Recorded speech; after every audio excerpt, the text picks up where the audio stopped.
Blender tutorial series එකේ හතරවෙනි video එකත් එක්ක තමයි ඔයගොල්ලෝ එකතු වෙන්නේ.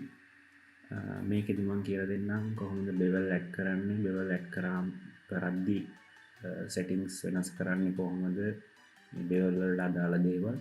ඒ වගේම තමයි subdivision surface modifier එක කොහොමද අපි object එකක් smooth කරන්නේ කියන එක ඒ modifier එක දාන හැටි මම මේකෙදි කියලා දෙනවා. එහෙනම් සුපුරුදු පරිදි කැමරාවයි ලයිට් එකයි select කරලා delete කරගෙන X delete cube එක select කරලා පොඩ්ඩක් scale කරගෙන cube එක select කරලා පියමු edit mode එකට tab එක press කරලා මේකත් panel එක මම අයින් කරගන්නවා.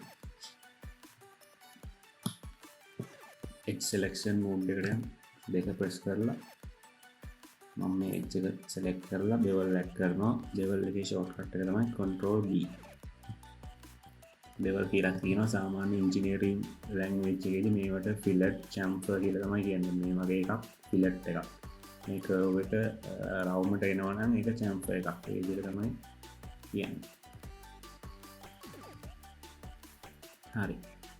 මේ වගේ එක කට් එකක් දෙන්නත් පුළුවන්. නැත්නම් මේක select කරාට පස්සේ මේ වගේ cursor එකට command එක ඇවිල්ලා තියෙද්දි scroll wheel එක කරකවලා මේ segments ගන්න අඩු වැඩි කරන්න පුළුවන්. එතකොට අපිට smooth cut එකක් ගන්න පුළුවන්. මම segments මේ වගේ ප්‍රමාණයක් දීලා click කරනවා mouse එක. ඊට පස්සේ පල්ලෙහෙන් මෙතනින් එනවා පොඩි tab එකක්. ඒකෙන් අපිට දේවල් වෙනස් කරන්න පුළුවන්, segments වෙනස් කරන්න පුළුවන්. specific value එකක් දෙන්න පුළුවන්, 10 දෙනවා. මෙතන පුළුවන් අපිට මේක shape එක වෙනස් කරන්න. මේ වගේ curve නැත්නම් ඇතුළට curve වෙච්ච එකක්ද ඇතුළට අංශ 90ටම නැවිලා තියෙන්නේ. ඒ වගේ ඒක normally 0.5 තමයි තියෙන්න ඕනේ. මේ clamp overlap කියලා තියෙනවා මෙතන. ඒක මම පෙන්නන්නම්. හරි, control Z ගහලා ආයේ තිබ්බ විදිහටම ගමු. දැන් මම මේ edge හතරම select කරලා shift එක press කරගෙන edge හතරම select කරලා හතරටම එකපාර bevel දානවා. control B. ඒක මේ වගේ එනවා. මට දැන් අපිට හිතමු ඕනේ මේක හරියටම round හදාගන්න මේ object එක. අපිට හරියටම round මෙතනින් දෙන්න බෑ. අපි මේ වගේ තැනකින් අතෑරලා මේ menu එක අරගෙන මෙතන දෙනවා clamp overlap එක දුන්නාම හරියටම clamp වෙනවා. clamp වුණාම පස්සේ හරියටම මේක round cylinder එකක් විදිහට හැදෙනවා. හැබැයි පොඩි ප්‍රශ්නයක් තියෙනවා. මම මේක පල්ලෙහාට යවා ගන්න. මම vertices selection mode එකට යනවා.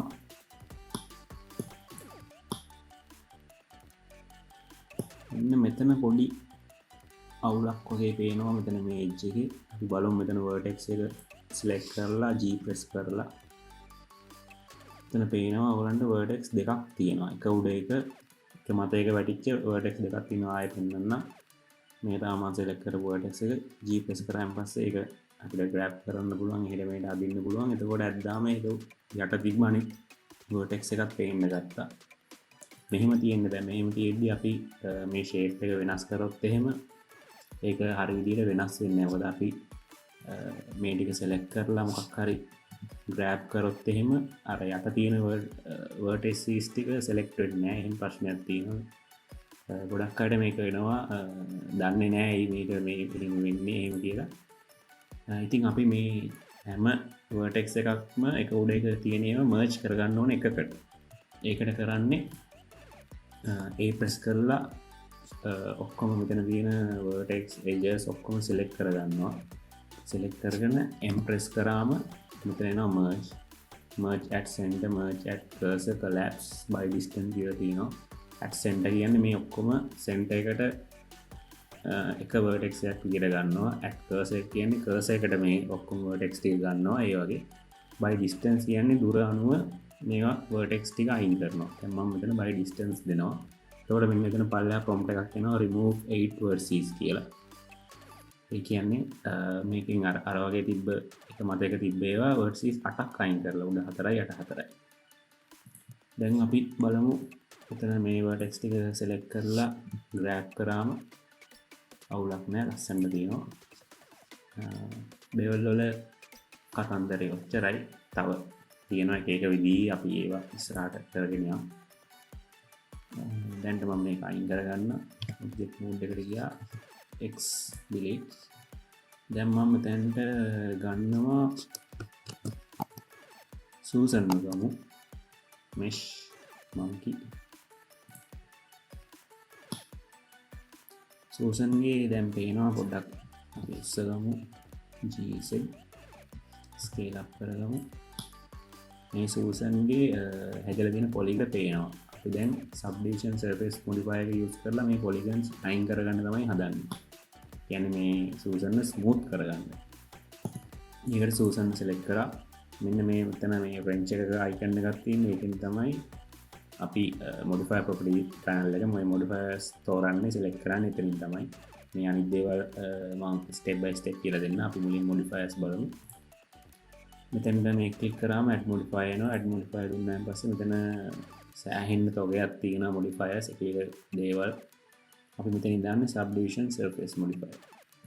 ඒක ක්ලික් කරාන් පස්සේ මේ වගේ menu එකක් එනවා. මෙතනත් මම දැන් කියලා දෙන්න ඕන නිසා එක ගන්නවා. මෙතන දැන් levels දෙකක් තියෙනවා. එකක් තමයි viewport එක, අනිත් එක render එක. දැන් හැම එකේම level දෙකේම එක එක තියෙන level.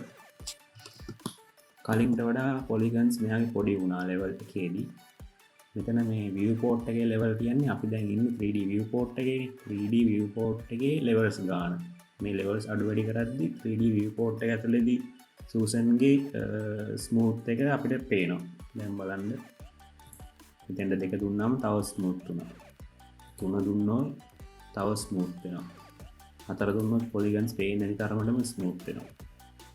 හැබැයි මෙහෙම තියෙද්දි අපි මේ image එක render කරලා ගත්තොත් output එක ගත්තොත් මෙතන render එකේ එක තියෙන නිසා අර පරණ විදියටමයි output එක ලැබෙන්නේ අපිට මෙන්න මේ විදියට.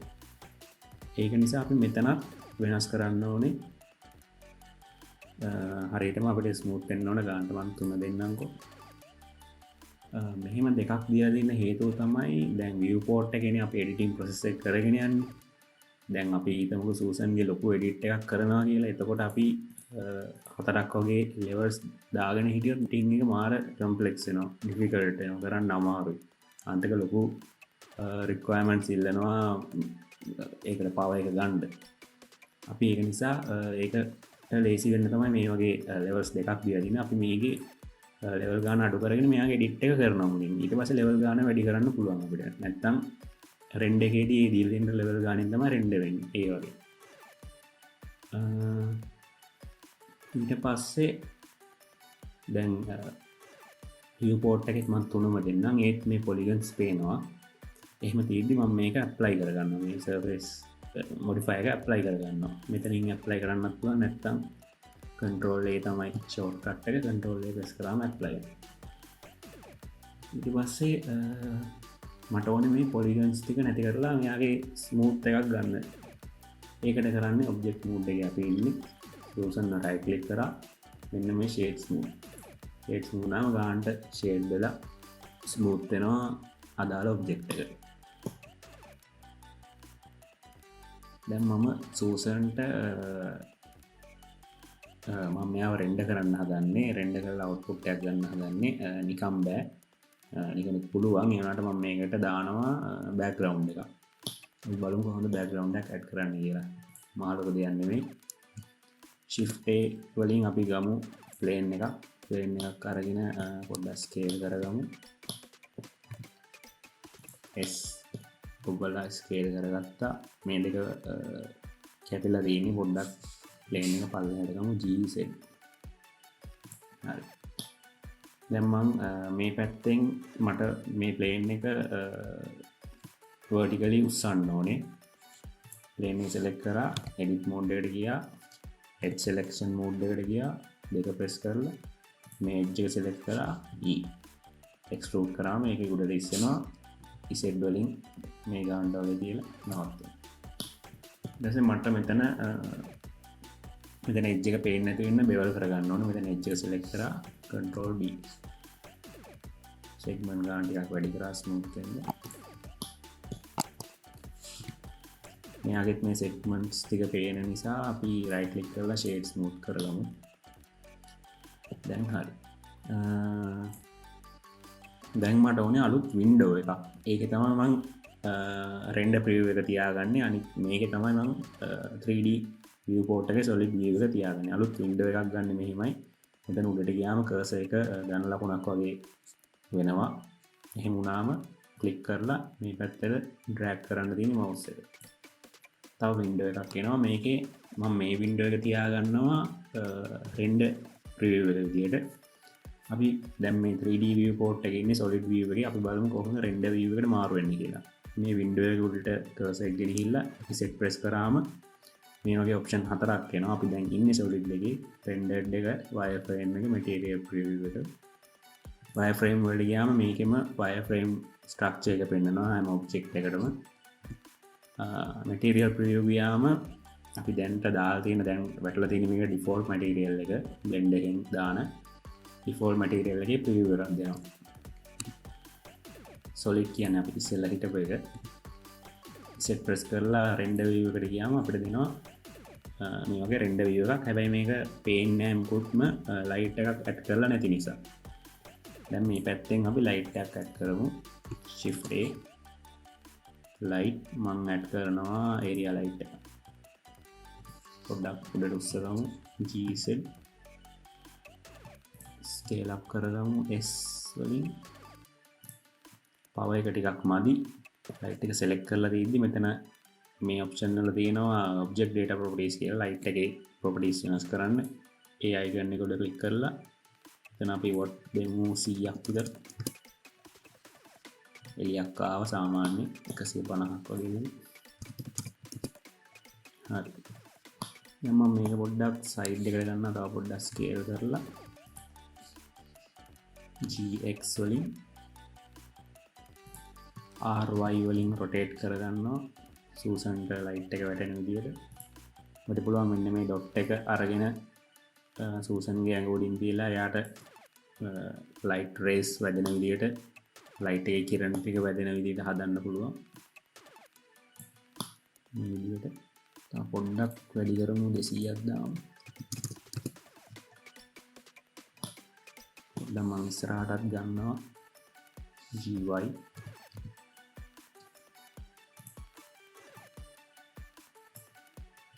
දැන් මම මේක ඉමේජ් එකක් අවුට්පුට් එක විදියට ගන්න ඕනේ. නමුත් ගන්න බෑ. අපි තාම කැමරාවක් ඇඩ් කරලා නැති නිසා.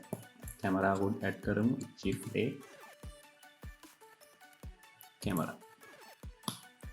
කැමරාව එනවා මෙතෙන්ට. පොඩ්ඩක් ස්කේල් කරගමු.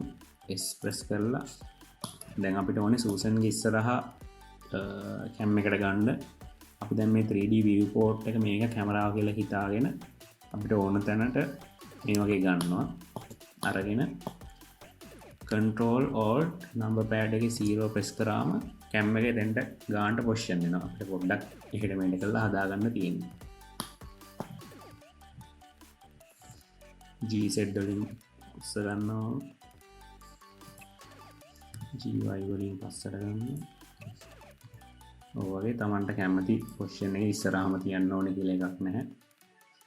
Tamanට කැමති පොසිෂන් එකකට තියලා හදා ගන්න පුළුවන්. උඩින් උනත් යටින් උනත් ඕන තැනක. හරි. මම රෙන්ඩර් අවුට්පුට් එක ගන්න විදිය ඊළඟ වීඩියෝ එකෙන් පැහැදිලි කරන්නම්. මොකද ඒකේ කැමරාවේ සෙටින්ග්ස් හදන්න ඕනේ, resolution හදන්න ඕනේ, aspect ratio දෙන්න ඕනේ, output fold එක ඒ ගොඩක් දේවල් තියෙනවා එතන කතා කරන්න. බේසික් දේවල්. ඒක මම ඊළඟ වීඩියෝ එකේදී කතා කරන්නම්. හරි. එහෙනම් ඊළඟ වීඩියෝ එකේදී හම්බ වෙමු.